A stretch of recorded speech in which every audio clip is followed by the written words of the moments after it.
Buenas tardes, good evening, bienvenidos a ¿Qué pasa, Mujer? Welcome to ¿Qué pasa, Mujer? It is Sunday, 4 o'clock Eastern Standard Time once again. Estamos aquí todos los domingos a las 4 de la tarde. Y hoy tenemos a Nicte y Maddie con nosotros. We have Maddie and Nicte with us, so we can go ahead and bring her on because we're going to bring them on because we have a hot topic today and it's going to go by so quick. So we're going to go ahead and get started quickly. Hi, Maddie. Hi, Nicte. ¿Cómo están, Hola, mujeres? mujeres. Doing good. Buenas tardes. ¿Qué pasa? ¿Qué pasa, mujeres? ¿Qué pasa en tu mundo, Nicte? What's going on? I'm still in the bare minimums. We are in the very last few days before we officially head out to be with my parents for a little bit. And then we head to our new location. So it's been crazy, but I am thankful for the sun. I miss my chair. But I'm on the floor, and I'm just thankful I'm alive and there's sunshine today. So yeah, it's crazy, but we're good. We've done this long enough that we kind of just go with the flow. That's what I was going to ask you about the chair. I was going to ask because we haven't seen the chair in a couple of weeks. But so you won't take the chair for granted next time you have it again. Absolutely. I'm going to definitely enjoy sitting because I have been sitting on a makeshift, it's like a little stool that you collapse and you twist, which is actually what I'm using for my computer stand right now for my laptop. So I've been sitting on that and it's not really as cushioned. So little things, perspective. Is this the same piece of furniture you're using for your son to eat? Is this the dining room table too? Because I saw something on social media about that. I was using that, but because they were still eating lunch, I had to improvise. And so I'm using, it's these little collapsible stools that we bought. So I'm sitting crisscross applesauce in el piso, and I have my nice little makeshift collapsible stool that I'm using as my laptop stand. So yeah. I love the creativity. Yeah, I love that. Yes. I love the creativity. It matches your personality. I like it. Thank you. Gracias. And I have this beautiful backdrop here too, the virtual one, because I have bare walls and I cannot do a bare wall. So we have very good. What's going on with you, Maddie? Just living life, Also, I had to improvise today, so I'm visiting my sister-in-law's house. So you see in the backdrop, this is my niece's room. So you see her shoes over here and, her bed and stuff. But, we're here living life. Thankful, like Nicte said, thankful for life, for being here today. I'm actually sitting on a chair, so thankful for the chair. Yes, we have to be so thankful. No, so seriously, right? Sometimes we take for granted how we live and the things that we have. I was reading a book the other day. It was about marriage. It's called Marriage and Communication or something like that. And so the wife was talking about how she had these expectations because she was like, oh, I'm going to get married. I don't have to take care of anything that has to do with the car. Like he's going to take care of the car. Right. And then they got into the marriage or whatever. And then she found out that he knows nothing about cars because where he grew up in his country, he didn't have a car. So he didn't know what to do with a car here, So it made me think about things that we take for granted, even if it's la silla, right? And even though sometimes it's little things, but if we don't appreciate the little things, then it's hard to appreciate the big things. Mm-hmm. So even though we joke about Nicte's chair, it's still very symbolic to the message of gratitude. Thankful for you ladies that we're doing this journey together. And sometimes I know it gets difficult. Sometimes just being transparent, it's like, oh my God, I got to do this again on Sunday, except when Enrique is with us. When Enrique is with us, I'm like, okay, we got to make it happen. So luckily we have Enrique today with us, and we're going to be talking about conflict resolution. So we could go ahead and bring Enrique on, because every time Enrique comes on, like el tiempo se va bien rápido. He's so a rock star. Yes. Oh my God. Woo! Hey, thank you for having me. Thank you. Hola, Enrique. Hola, I think we need to have like confetti drops for him. Superstar special guest. Te lo agradezco. Yes, I love it. How you been, Enrique? What's new in 2024 for you? Oh my goodness, so much is going on. Thankfully, on the positive side, the end of the year and was kind of rough, but this year has started good professionally. So on Friday, I was I would say assigned or promoted, however you want to see it, with a global entity out of Europe, and they're basically the counterpart or similar to the World Economic Forum. And so I was placed on their managing board seat, and so I'll be working with them throughout the next couple of years. That's a great opportunity to be the worldwide leader that I was always wanting to be, and so we're doing that. And then on Monday, I won't say much about it because it's tomorrow, but I joined a company in a position that they'll announce tomorrow, but it's right in line with what I do as well, and I'm excited about that. So it'll be out tomorrow if you see it on LinkedIn. I love it. Felicidades. Thank you, thank you, Felicidades. thank you. It's going good. Yeah. So that's good because that's aligned with the fact that I don't know if you knew this, Enrique, but we spent $3.2 trillion towards the economy of the United States. That is I'm going to correct. say it every single show, Enrique. That's Since we started, I think it was in January, if I'm not mistaken, Maddie. I said every single show, I'm going to say that we spent at least, because not all the numbers are counted, right? But we spent at least $3.2 trillion just in the United States. and that's important to know that we have buying power. We have a say. We have a say, and that's Yeah. that you have to know that. Yeah, and it's in the trillions, not billions. Oh no, yeah. Like even when we tutor, they don't tap into the trillions. That they do the ones, the tens, the hundreds, the thousands, the millions. They don't ever tap into the trillions. So these are big numbers that we're contributing. Absolutely. Yeah, it's good to know. You have to have those types of stats to know where you stand in the world, and then you start making different decisions based on that, right? You're not pushed around so much. Oh yeah, Yes. for sure. Yeah, I tell everybody now, like once because the number was a little bit lower, like I think 2-3 years ago, but now that we're at 3.2 trillions, like I tell everybody, just in case they didn't know. Of course. Let me tell you, I spent some money. Yeah. Right. So Enrique, today we wanted to talk about conflict resolution. The last couple of probably like 2 weeks, we've talked a little bit about. So I went through a training where it had to do with like circle training, right? So they have these talking circles and conflict resolution circles, and so I started the training for it. So lately, I've been kind of like on a high when it comes to just having dialogue, a healthy dialogue, right? In a space, and I'm in love with the circles right now because nobody has more power than anybody else in the circle, and everybody's pretty much the same. And of course, you have a circle keeper, to kind of keep the circle going how it should go, but nobody is in particular power. So I kind of wanted to get your feedback a little bit or your experience about conflict resolution in reference, because it can happen in any capacity. It can happen at work, it can happen at home with your mates or with your roommates or with your girlfriend or your best friend, your mother, everybody. We kind of it comes at us in multiple capacities. If you could kind of tell us a little bit about your path as to how do we explore to better handle conflict resolution as individuals. Yeah, that's a good question, a good way to start. And I'm going to throw a wrench in this right off the beginning. and it's this.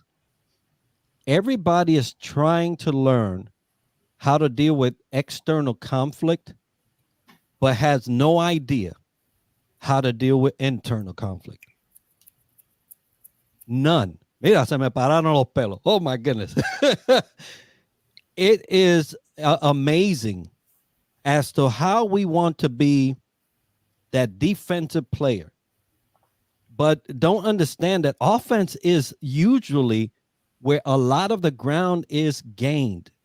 And when you are always looking externally, you'll negate the part that you play in conflict resolution, because a lot of the conflicts truly start inside and not outside.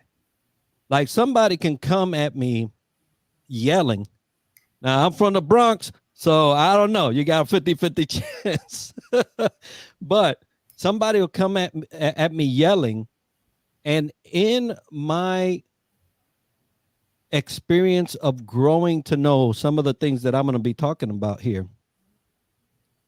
I can step out. I can step out, because when someone comes at you, you have to be aware. Number one, who's coming at you, how you going to respond, and your surroundings. Because I'll tell you, as a leader, if I've learned anything, is that it's more important to realize the surrounding that I'm in than I am to my response. Because the moment I realize where I am at, my response goes adequate with that environment. And so I will never lose in any, because I know that my reputation is on the line. Because there are eyes, and especially nowadays, there's eyes, video, satellites. If you think that people can't see a face on a satellite, you're mistaken. But there are a lot of contributing factors environmentally that could be very detrimental to me. And so when I take the moment to step out, then I can assess what is really going on and address it accordingly. But it baffles me how many people are more interested on the outside than the in. Definitely. Tell me a little bit about that internal thing that's happening, right? Yeah. How do we learn it? Yeah.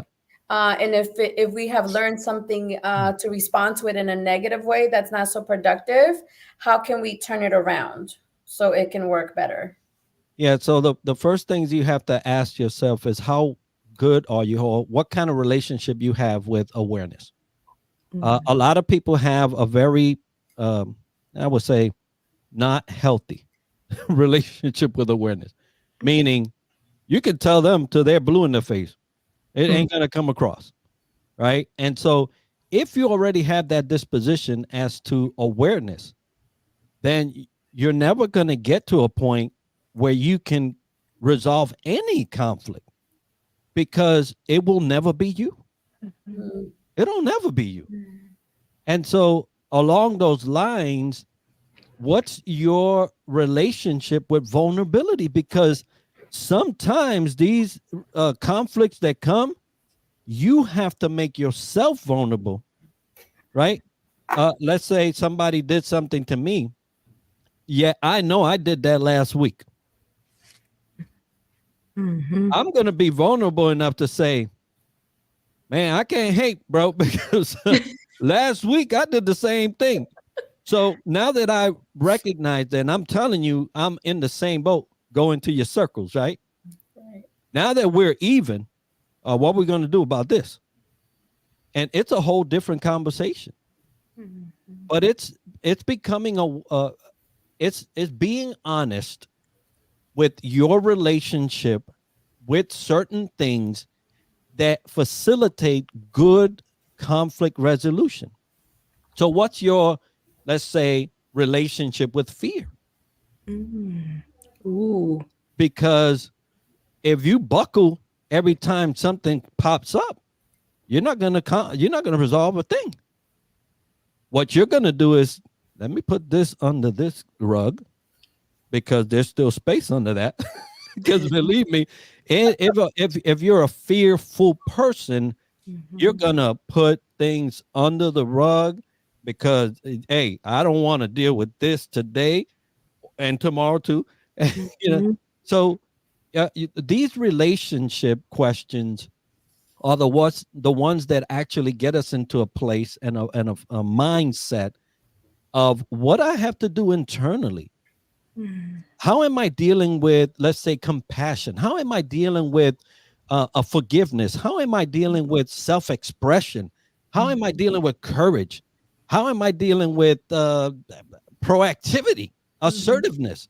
These are words that we have to figure out. How are we relating to these things even before we get to the point where we are now addressing an external thing? And a lot of these conflicts, these internal conflicts, come out as combative because we're afraid of what we don't know. Oh, I love that. I love the tie into fear. And I think you said something that's so powerful, Enrique, is that we have to be so self-aware in the areas that might trigger us to respond certain ways, might bring some traumas. And I think that people, because it's hard work, I've been down the line, that it's so much easier to, like you said, put it under the rug and forget about it and not deal with it.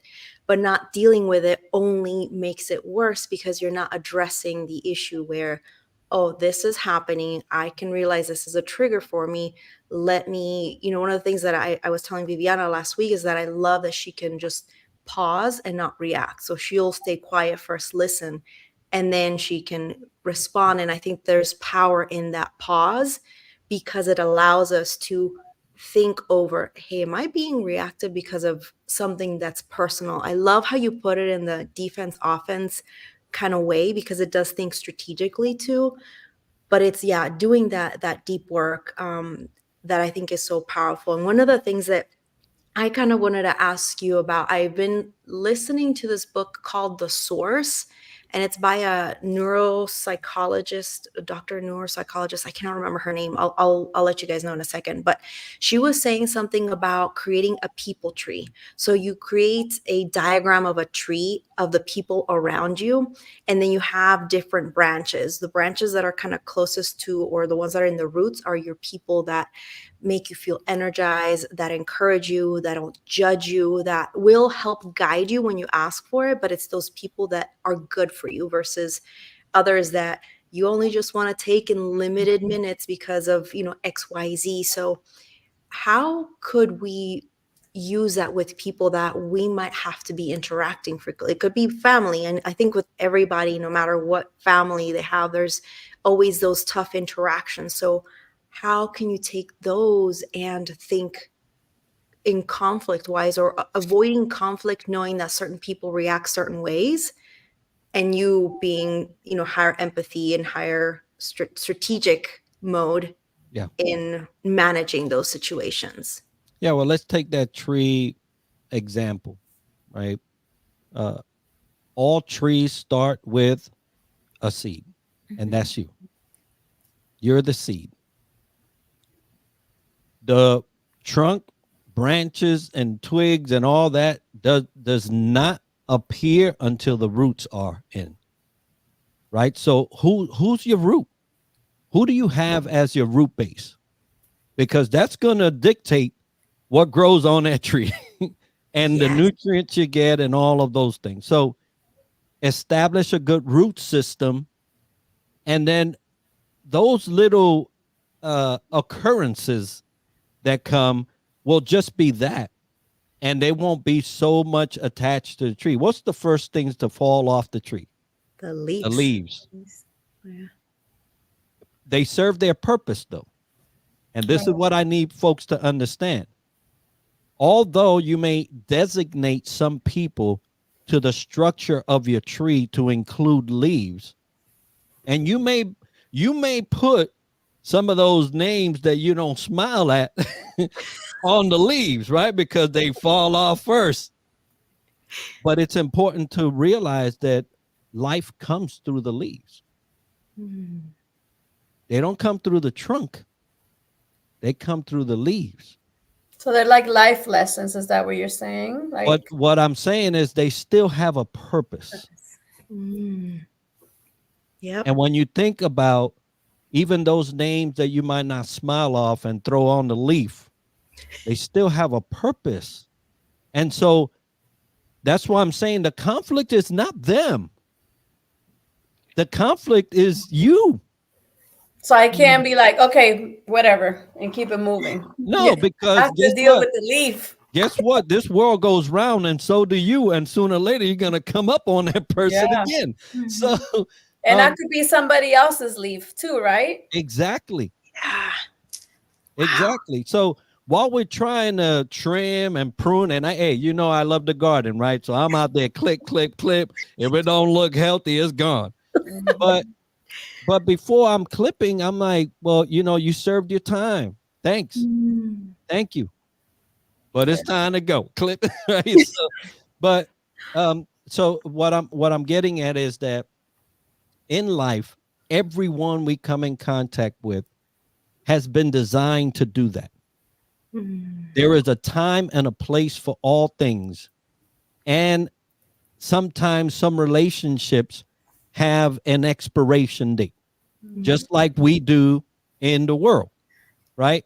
We have to be conscious of the fact that not all relationships are forever, right? My wife told me one time, and it kind of stuck with me, you know, for a time, a purpose, a season, or a reason, right? Or a lifetime. There are people that we are friends for the lifetime. You know, so those are some categories that people fit in. Don't worry about that, because when fall comes, guess who falls too? The leaves. So we're making a lot to do about things that are coming our way or whatever. What's more important is, how healthy is my tree to sustain even those leaves I don't want around until fall comes.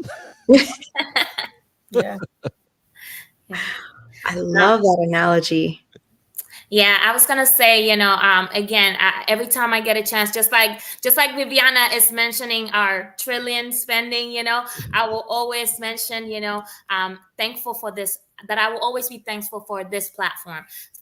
For being able to communicate, to voice our opinions, and to hear and learn from others as well. Because I think, what we're talking today, has to do a lot. We keep saying it, self-awareness, being aware of who we are, how we react. I cannot control how somebody else is going to react towards me. Exactly. The only control that I have is how I'm going to react towards that particular situation.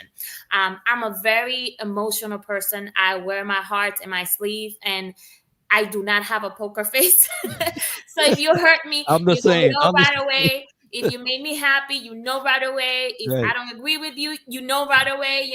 So that is something that I constantly struggle with, especially being in corporate America. You Right, have right. to learn how to communicate good news and bad news. Not always you're gonna have the answer that people are expecting for you to give them, but yet we have to be able to communicate and be able to deliver that.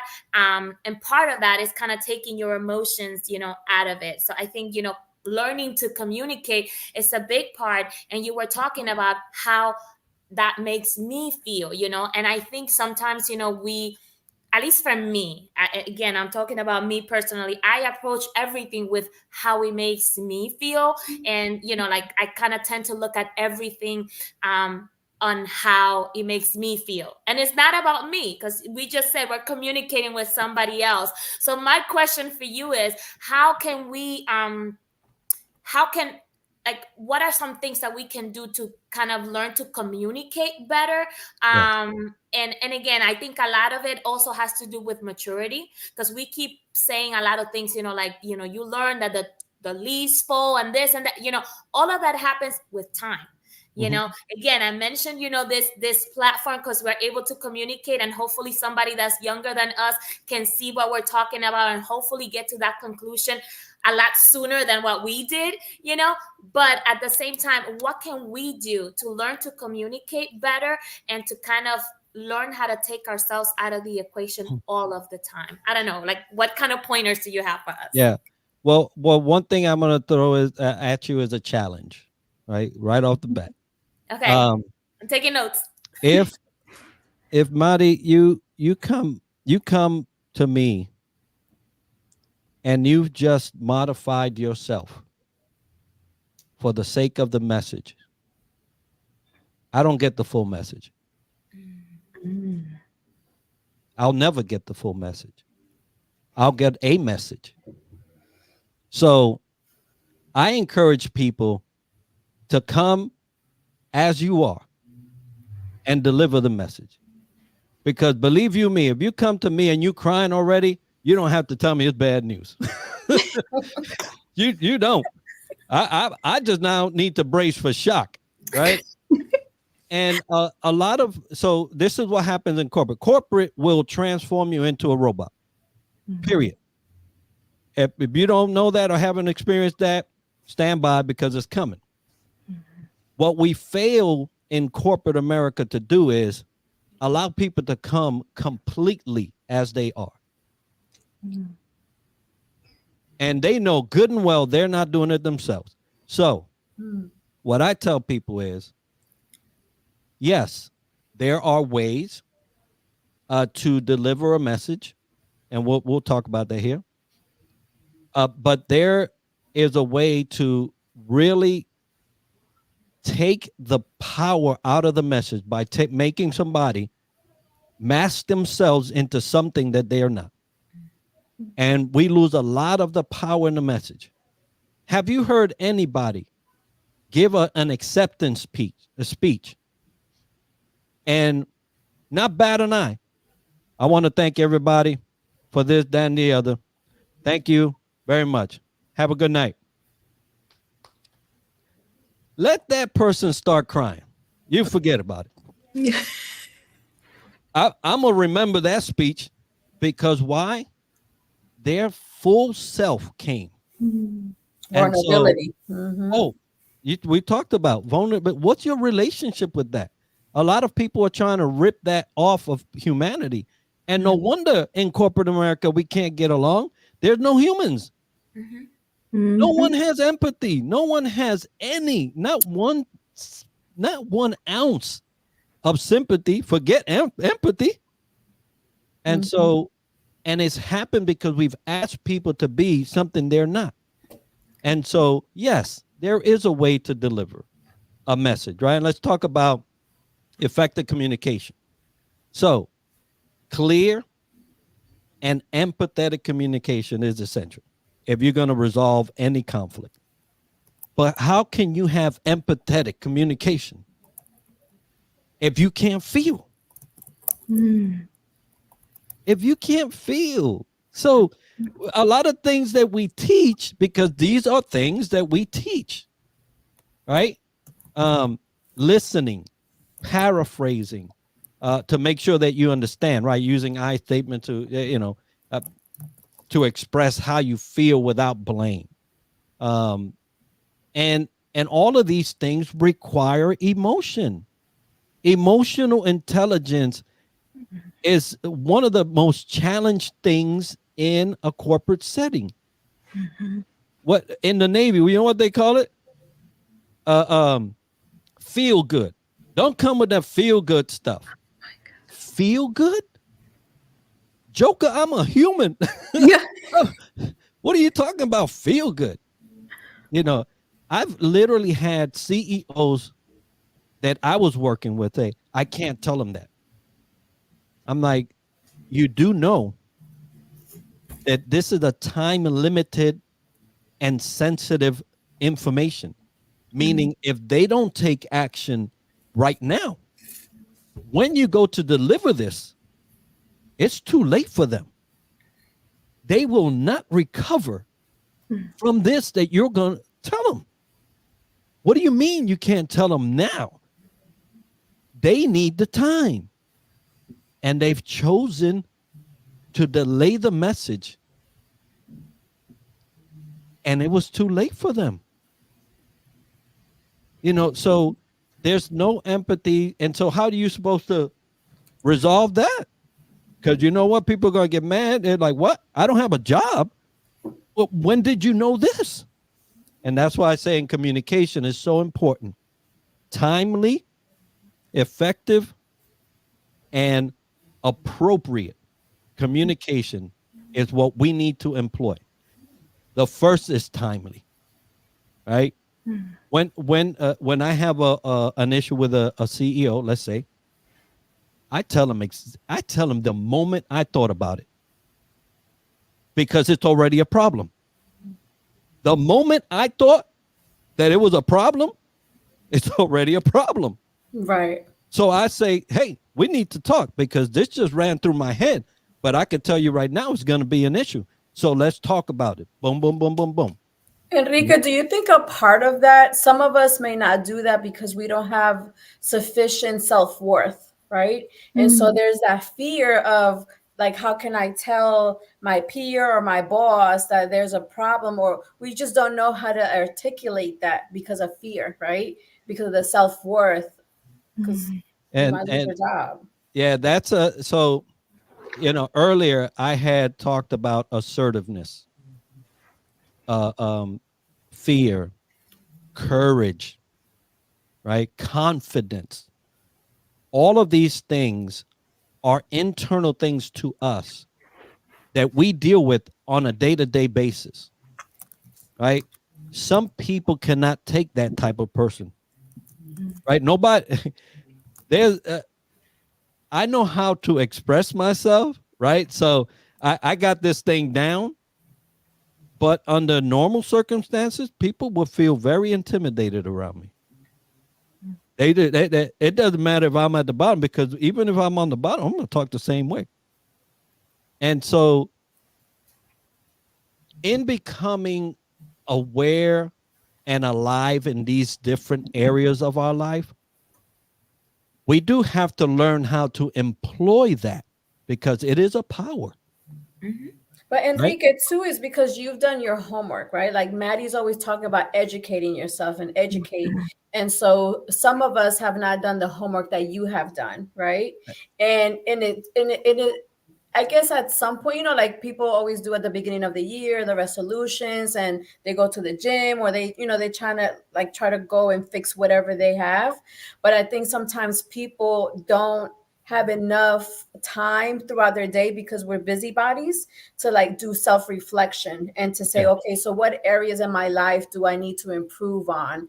And I think it's just and I think more people are becoming more aware and are doing a little bit better at the self-awareness. Yeah. But you have really done your homework, and that's why we love having you on the show, because then we can, make sure that more people listen to your messages. And I know we follow you even throughout the week, or we listen to you on LinkedIn or your podcast. But I just think it's crucial for us as people to, even if you don't acknowledge it to anybody else, but acknowledge it to yourself. Like, I need to work on this, right? Oh, yeah. Like, I know for me, I struggle with expressing my feelings. So somebody had to show me an emotional wheel. And that has been like an aha moment for me, because now I can kind of point to the wheel and say, that's how I feel, where before I didn't have access to that. So Right. I think, things like that, as individuals, we just have to want to do something different. ¿Verdad, Nikki? Yeah, I 100% agree with that. I know, Viviana, you had sent me a reel on Instagram that it was Don Francisco from Sal His regrets. Gigante, Yeah, he had that he was regrets. saying, hi, Daniel, thank you so much for joining us. Hey, Daniel. He was saying in that conversation that, for those of you guys that don't know, this is like a huge Latino show, Sala Gigante. It's like a, I don't know, Saturday Night Live type thing where a Host, lot yeah. of families watched it all the time. For And years. it ran for, I don't know how many years, like 50 years. I don't know. It was Oh, a yeah. really long time. But he was talking about how, as he was running the show, he was so focused on the applause of people and the audience and entertaining, that he forgot about his family, that he, those moments with his wife and raising his Times. children. And I told Viviana on the message, I was like, oh my gosh, I felt like that this last, maybe I've been going through like a lot of these self-reflections, like Viviana was saying, is that you want it. And I knew there was something there. So I've been doing a lot of work and self-analysis. And I realized that because of all the early years that my son was in the NICU, when things started to settle a little bit, where he kind of graduated some of the therapies and I had a little bit more of that time that I didn't have, I realized that in those last 2 years, I was trying to hustle hard, like do as much, make up the time that I lost. And I was in this mode of, I wanted to do so much that I became a busybody and didn't slow down. So I felt like I was running like a bullet train, doing all these things, but then I was forgetting about these moments of pausing and reflection and truly being present. And I did this thing with Moni Jefferson, Enrique, I know you know Moni, Mhm. where we had to really analyze, where do we default ourselves to? So there, our defaults kind of like our native, we've talked about my Kwaima being like the negative self, and it's that part that kind of brings you down, where I think all those conflicts that we've been talking about show up in that. And then when you're in your best, you see the other side. So for me, I think it's been that you have to sometimes get to a point where even your body will tell you you're exhausted, you're burnt out, because that's where my realization was, that my body was telling me like, hey, we need to restructure things. So a lot of big things have been happening on the backside of my business, how I'm running things. And I'm okay with telling people no, or I'm okay with having to implement different structures so that I can do a better job in what I'm doing. But it took a long time for me to get to that moment. And it was all kind of going back to these leaves. As you were saying earlier, as these leaves drop, I think I kind of want to do this. Maybe it's like writing or reflection, that as a leaf drops of a person. Write poems. I Well, know, but Nikki, aren't you a tree hugger? huh? Yes, Aren't you a I am. tree hugger? I am. So maybe I need to hug the tree and tell a tree a poem. I don't know. Yeah, write a poem to the tree. But like really reflecting, like, this leaf fell, this situation taught me XYZ. And I think sometimes, going back to what you've been saying, Enrique, and even Viviana and Maddie, is that life is lifing. And I think sometimes as mothers, as women, we are more prone to that because of just society and trying to do different things. Running a business, being a mother, can get sometimes murky in our direction, and we cause our own conflicts. And I think that that's one of the things that I want to start, me personally, doing more often, is just like in business or our careers, we reflect on what we want to do. I want to do more of that in a holistic level of, how am I going to nurture my soul, my body, my mental health, and be with my family while I'm doing XYZ, and not have it be dictated the other way around, because I can see that always heightens our reactions, or these turmoil, or craziness that we cause on our back end. So Absolutely. And I added a resource for those that want to go on a self-discovery um, uh, journey, right? There's a being profile. I love it. I use it in my practice with my clients, because from all that I have done in terms of the coaching piece, what I see most is that people just don't know themselves enough to have to deal with somebody else, and you're constantly battling, and it doesn't feel good, right? You over here trying to be this person, you go home at night, you look in the mirror, you're like, I don't even know who you are. Who are you? Yeah, you acted this way today. I don't even want to do that. And a lot of people's like, I don't believe I said that. Or I can't even believe that I did that. You just don't know yourself. So this is a good resource. You can go there and find both the profile and someone to debrief. I'm scheduled on there, so if you want to debrief with me, that's fine, and that's great.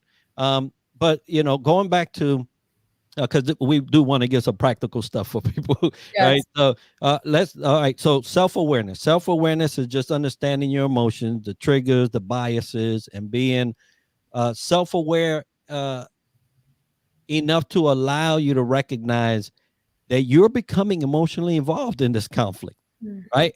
And that's where we lose most ground, when our emotions just took us. And that, for somebody raised in the city or Hispanic, you forget about it, because there's a lot of heat behind that emotion, right? And so you have to be self-aware. Self-awareness is the beginning, and that's what you should be doing. So let's just start on what I can work on in order for me to get a better grip. And it's almost, Viviana, like what you do, what I do, the step back, the pause, active listening. Active listening is so hard. I'm going to tell you right now, but it is required. Master this skill of active listening. Just focus on the person. You know, if you think about it this way, if somebody came to you, they're in need. It may not sound like it, right? Because they're coming over here at you. They're in need. They're just as empty as you are. They're just as needy as you are. They're just as confused as you are. Active listening allows you to, without interrupting them, formulate a response. Because what happens is, in these debates, is that we want to just throw, volley, boom, fire in the hole. Right? and we already got the response before they even started talking. All right, just go ahead and open your mouth. I got something for you. Matter of fact, this thing been waiting for a week. Get out of my life, Enrique. So you in active listening, you allow them some grace to bring it. You allow yourself an opportunity to realize what's going on here. And most times when you do that, you'll realize that, hold on, you're just as confused as I am. So let's figure this thing out. Can we do that together? Hey, I know you're bent all out of hell. And so was I when I heard that. So let's talk about how we can get to a place that we both agree on, whatever it is that we're discussing here. Or we can also, how they say, agree to not agree. I don't have to agree to anything unless I'm clear on it. Correct. And so I wouldn't also just jump into agreements, but you have to listen. If you don't, you'll never get the gist of it, and you'll always be pushing people away. After you active listen, you have to employ empathy. You say, oh, no, I don't like to listen. I don't like to feel. Okay, you'll have to learn what that is, because you don't have to feel. You just have to understand how they're feeling. You don't have to feel if you don't want to.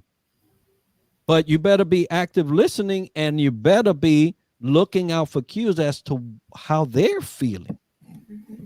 Because if you're going to be the actual point of solution for this conflict, it's not about you. It ain't. They're coming to you because what they see is that you had the problem. And then what you're saying is they got the problem. And nobody's saying that somebody's got the solution. So who's got it? So they're coming to you, be the solution bearer, but it comes through empathy, because empathy builds trust, rapport, creating conducive environments for resolving conflict and collaboration. That's what empathy does, right? And showing genuine concern for the well-being of others can often de-escalate tensions. So be the better person. Everybody talking about, I want to be better. Well, start there. Right? Start there. Effective communication we talked about, right? So deliver or develop a clear and assertive communication. Now, I add assertive because your communication to resolve a conflict cannot be whimsical. Not a poem. No. Well, I don't know. Some of your poems will turn some things around. But in this case, you only got maybe seconds to a minute to, really say something in terms of communication to really impact the flow of where this is going, right? And that's what you want to do. You want to impact it in a way where it's conducive to a solution, and be open to feedback. Be willing to negotiate. Resolution calls for a give and take. Sometimes your solution may not be 100%. It may be 50. They may have the other 50. But let's get there, right? And so that's another way. And your mind. Your mind has to be of the type that is willing to solve problems. A problem-solving mindset is you have to have it, because that will allow you to approach conflict as opportunities for growth and learning rather than adversarial battles to be won. And that changes the whole trajectory of it. You can collaborate, you can compromise, you can address the issue and come to a resolution that everybody is looking for. Love that. I had a quick question, Enrique, and I didn't want to interrupt because you were sharing so much great insight. But as you were talking about when you're wanting to address a situation after you've listened and employing that assertiveness was the word, right? Yeah. A lot of people struggle being assertive. I know when I was much younger, I would sí, por favor, and my voice would tremble. And, it took a long time for me to feel more assertive. And I know every day I work on it to get better and better. And I know anyone, you could be super assertive, but still work through it. So is there anything that you can suggest us? I know practice makes perfect, but to help people feel more encouraged to embrace challenging themselves to be more assertive and being confident, and maybe a couple pointers of what would not make you sound assertive that may impede a resolution to the conflict. Well, let me just be clear. Assertive is not combative. So there's a lot of misconception that if I'm assertive, I'm combative. No, I just know what I know, and I know what I'm saying. That's assertive. Combative, if I'm saying something, you come out be sideways. So you got to be clear on what the word is, right? What it is, what it means. So that resource that is on the bottom of the screen will take you through these things, right? When people have a problem with something, they don't even know they got a problem until you realize that, oh, snap, I got a problem, right? So assertiveness, because some people suffer from cowardice, but it's because it has been a lifestyle for them, meaning they were brought up in an environment that did not allow free flow of communication, and they became cowards, not in the sense of valor, but in the sense of they cowarded to whoever was leading whatever session or whatever moment in their life. And so that becomes a challenge later on, because your first to go to is to coward. Obviously, you cannot be assertive if you're buckling over everything and anyone. So are you that type of person? If you say yes, then you know that your relationship with courage is not a healthy one. So how are we going to get you to a healthy relationship with courage? Because being combative is not being courageous neither.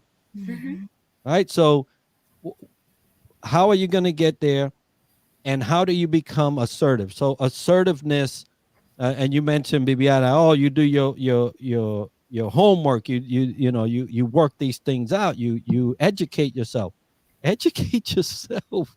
Goodness, internet, it's been around. We have a lot of long resources. Yep. And there's a lot of free stuff. You can go into Google and say, what can a person do if they are not assertive or if they have problems with courage? You'll be tired of reading. But the very first thing is to know that you have an issue with it. Mhm. And once you can get there, then you have just became self-aware that you have an issue. Now you can go after it. Being assertive is just a feeling. So my assertiveness comes from the fact that I did do the homework and that I do know the content, but put me in front of a stage talking about basket weaving. I'm gonna be coward just like everybody else. Yeah, it's just not my thing. And Right. so when you don't know a thing, you feel that way. There's apprehension, there's fear, there's anxiety, and then your relationship with that, it depends on how everything else goes. But you throw me on the stage and you say we're talking about basket weaving, I'm gonna turn that from basket weaving to something else, right? Mhm. because Into a because poem. yeah, let's talk about a poem. Yeah, something so that takes a lot of working in those scenarios where you can say, well, you know what, we came here to talk about basket weaving, but you know what's better than that? Here, Right. let's talk about that and how you can incorporate basket weaving into your leadership. But Yes. assertiveness is a place where you are certain, and you can't be assertive about stuff that you don't know. And so you just got to be knowledge seeking, and start fortifying yourself. Yeah. Start with self. Start with Oh yeah. self. Mhm. Yeah. I was gonna say too, a lot of the things that we're talking about, sometimes, it takes experiencing the moment to Yes. kind of become self-aware of what your reaction or what your feelings are. Because I think sometimes, we do talk about educating ourselves and learning and researching, and you can read all you want. Pero en español dicen, no es lo mismo llamar al diablo que verlo llegar. Mm, Sometimes, mm. you put yourself, I don't want to do both. you I know, never heard that one before. Me yes. neither. It's Yeah. like, you say, okay, whatever, like if I get there, this is what I'm going to do. If I'm there, this is what I'm going to do. And then you get there and you freeze because you've never been there before. So it's like, you sometimes it's about living those moments, but then becoming self-aware that you were in that moment. And then this is how I reacted, and kind of making that a learning curve, like I did this and maybe this was not the best. How can I turn that into a better situation if I ever find myself in there again? So again, becoming self-aware, but also, experience, that's lifing. That's what life Oh does, yeah. whenever you get there, you kind of learn to recognize that's where I was, and this is what I should have done, or this is what I should do better next time. In the military we say no plan survives first contact. Mm. Mhm. None. And we also say the enemy has a say. Mm. So in your plans, okay, go ahead and plan. Mike Tyson said it even more eloquently. Everybody has a plan until they get punched in the mouth. And Yeah. so it's just one of those things. And so until you get into that, yeah, you don't know. But be ready, right? Don't get into that situation, be the one running. You have to be ready, you have to plan, you have to study, you have to seek, you have to anticipate that things will happen, so that when they do, you're ready. But a lot of these conflicts uh, can easily be diffused if we have a good set of tools with us, if we are uh, participatory of the whole thing, right? Because a lot of us want to absolve ourselves of the responsibility. That only speaks to us. That only speaks to our condition. And Mhm. so when you're a participatory person in the conflict resolution, what you want out of it is what really comes out of it. And I think also, Enrique, understanding that not everybody processes information the same. Yeah. Sometimes, we can, like you said before, you cannot communicate the same with everybody. You have to understand who's coming at you and where they're coming from too.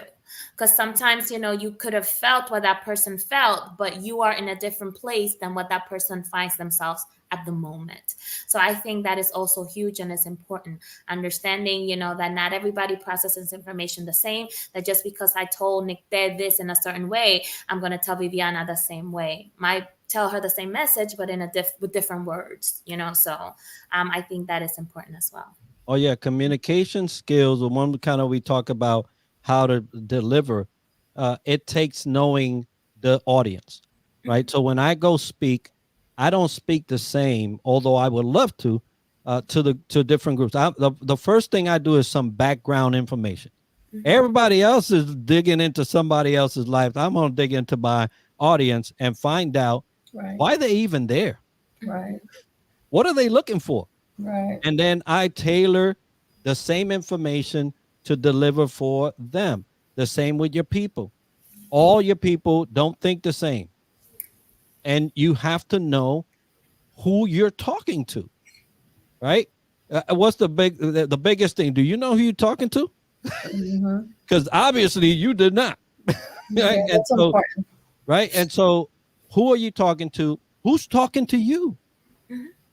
It may be a person that is needy all the time, and you got to know that because unless you know the person that's coming at you, you will really spend yourself.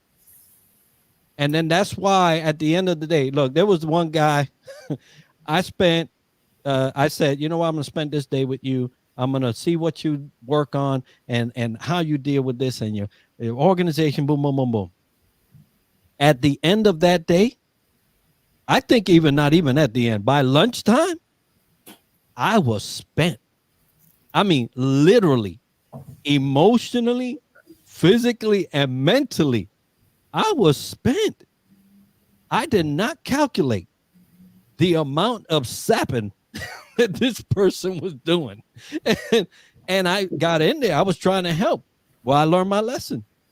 I don't jump into the pool unless I got some tools with me. And so you got to know that. Know who you're talking to, know who's talking to you. I think it's like what I call like the emotional vampires sometimes. Even sometimes you might give them and you might give them insight. Or here's one thing that I'm trying to practice too, because sometimes I've gotten unsolicited advice that you just want to be heard, right? And so I'm trying to practice in someone comes to me and I say, would you like me to listen, or may I give you some insight? May I give you some advice?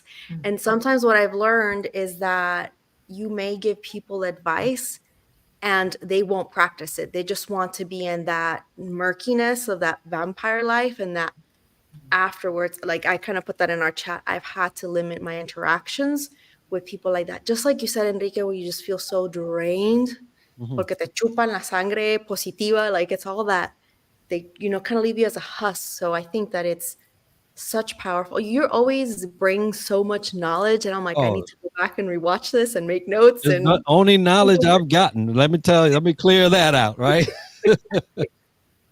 I love it. Thank you, Enrique, so much. Our time is up. It's crazy, but believe it. But yeah, definitely, I will definitely be going to the website today to get it done today, because I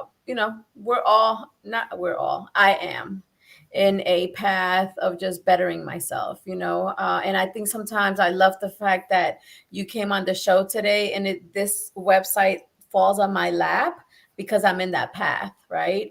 And it just continues to get better and better. And it's just amazing because, and then as you grow and as you become more and more self-aware, more people come to you for that guidance, and you just have to be prepared to give them, what's needed. So I thank you so much for everything that you gave us today. And of course, I already asked them for another date in March or April. So of course, we'll be back. So yeah, I just want to thank you again. I want to thank also Mark for the space that that he gives us and everything every week, and to Pot TV because this is very unique for us to be able to have these conversations, and we truly have freedom here, which I love. Absolutely. Yeah, Thank you. thank Thank you. you, everyone, today. It's been a blessing and encouraging. And even when I'm in that middle of a murky move, this has been good for my soul, as always. So thank you all. Yeah, we're ready for you, Maddie, and your poem.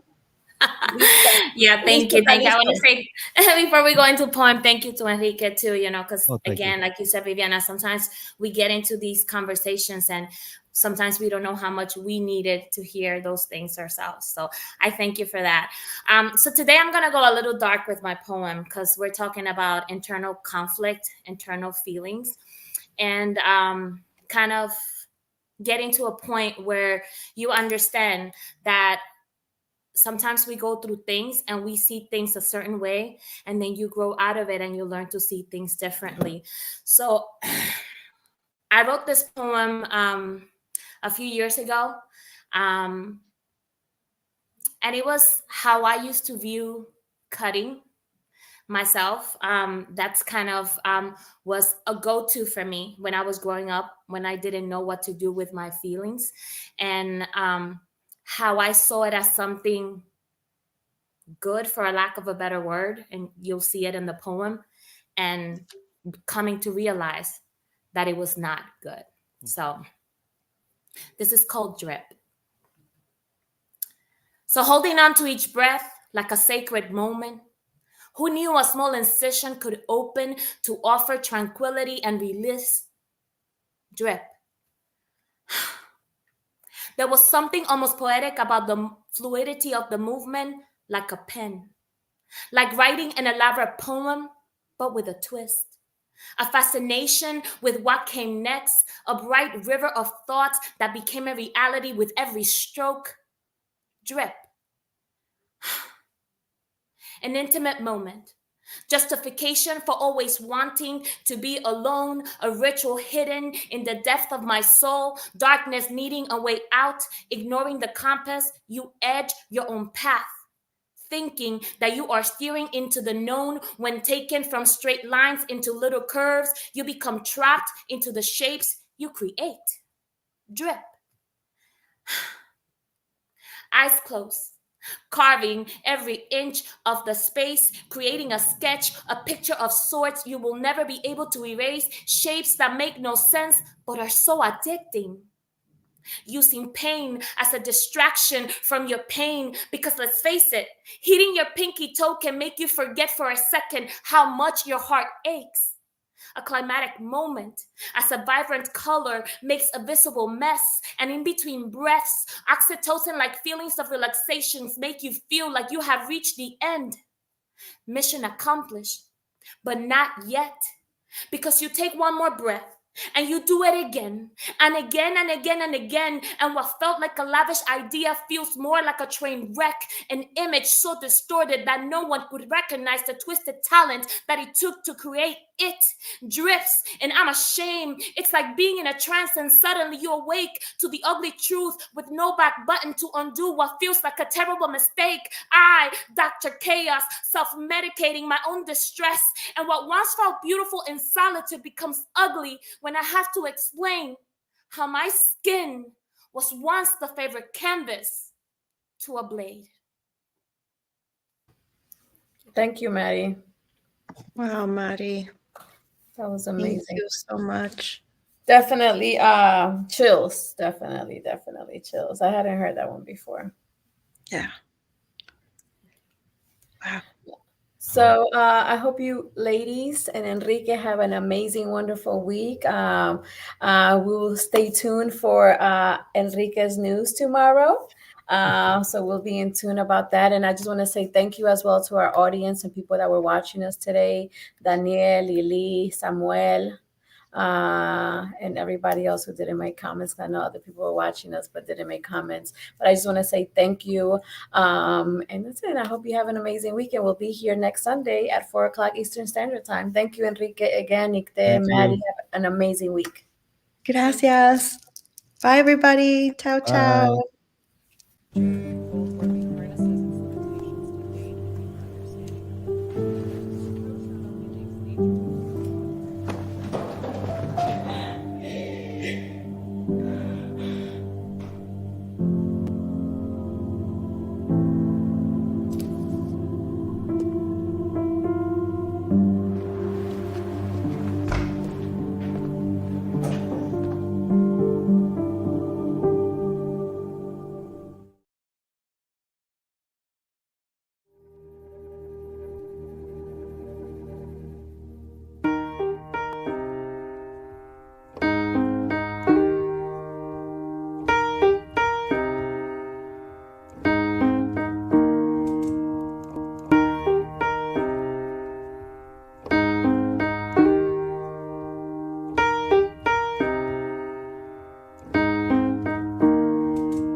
Are just so impressed with them. Like I said, we've been with them for years. I will recommend and refer anyone to them.